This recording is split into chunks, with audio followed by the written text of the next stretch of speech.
Ladies and gentlemen, welcome to the channel. If you want to change the proportions of an image in Canva, I'm going to show you how to do that. So let's get into it.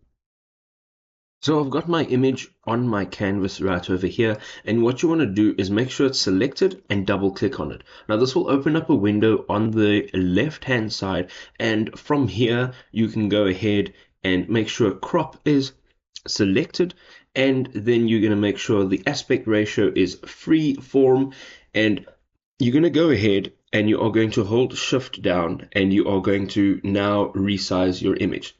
Now once you've done this, you'll see that you can resize it as such. And the next step is having the corners that are now open. And again, you're going to go ahead, hold in shift, and now you can go ahead and stretch this image accordingly. So the same thing will happen if you go into expand and you want to go ahead and expand this image, let's say to this size.